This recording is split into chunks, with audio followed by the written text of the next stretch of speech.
সংস্কারের বিষয়ে তাদের চাওয়া পাওয়া ছিল না, তাদের শুধু চাওয়া পাওয়া ছিল ক্ষমতা কেন্দ্রিক।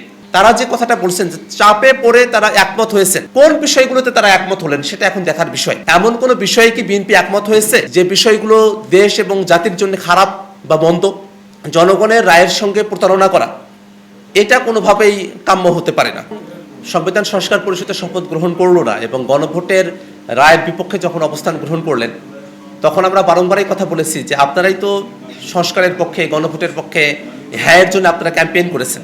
যদিচ তারা খুব সহসাই হ্যাঁয়ের পক্ষে তারা ক্যাম্পেইন করে নাই, তারা আসলে জনতার চাপে পড়ে তারা হ্যাঁয়ের পক্ষে তাদেরকে ক্যাম্পেইন করতে হয়েছে। কারণ আমরা দেখেছি ছাত্রদল তাদের অফিসিয়াল পেজ থেকে নায়ের তারা ক্যাম্পেইন তারা শুরু করেছিল।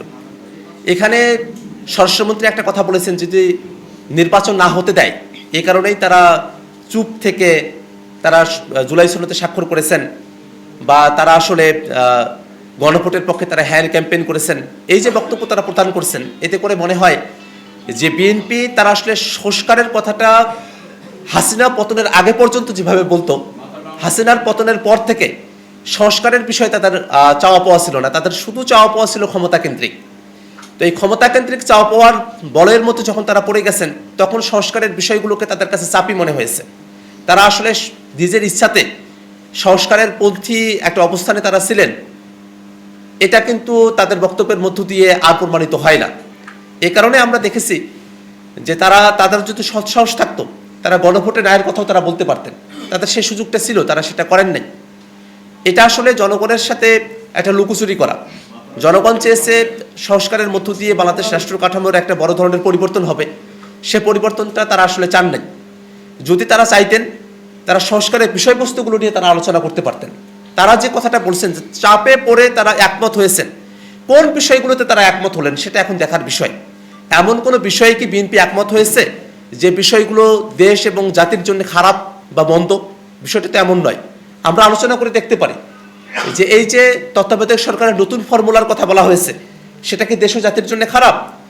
উচ্চকক্ষ ভোটের পিয়ার অনুযায়ী গঠন করা হবে, এটা কি জাতির জন্য মন্দ হতে পারে? যে সাংবিধানিক প্রতিষ্ঠানগুলোতে নিয়োগটা নিরপেক্ষ ভোটের মাধ্যমে হবে, সেটাও তো কোনো মন্দ বিষয় না। এই প্রত্যেকটা বিষয়ে সংস্কারের যে বিষয়গুলো আছে, সেই বিষয়গুলো দেশ এবং জাতির জন্য ভালো। হ্যাঁ, এটা সত্য, যারা দেশকে ফেসিবাদী কায়দায় চালাতে চায়, যারা দেশকে স্বৈরতান্ত্রিক জায়গায় পরিচালিত করতে চায়, যারা দেশের ক্ষমতাকে কুক্ষিগত করে রাখতে চায়, তাদের জন্য এই বিষয়গুলো খারাপ হতে পারে। কিন্তু ওভারঅলে দেশের জন্য এই জিনিসগুলো ভালো। আমরা সেই বিষয়গুলো নিয়েও তাদের সঙ্গে আলোচনা করতে পারি। ঐক্যমত্য কমিশনে আমরা দিনের পর দিন এই বিষয়গুলো নিয়ে আলোচনা করেছি। কিন্তু জনগণের রায়ের সঙ্গে প্রতারণা করা এটা কোনোভাবেই কাম্য হতে পারে না। আমরা মনে করি যে সরকার দল, তাদেরও অনেকেই আছেন, তাদের সমর্থকেরা যারা গণভোটে হ্যাঁয়ের পক্ষে অবস্থান নিয়েছেন। বিএনপি শুধু যে তাদের যারা বিরোধী, অর্থাৎ যারা বিএনপিকে ভোট দেয় নাই তাদের সঙ্গে প্রতারণা করছে, বিষয়টা এমন নয়।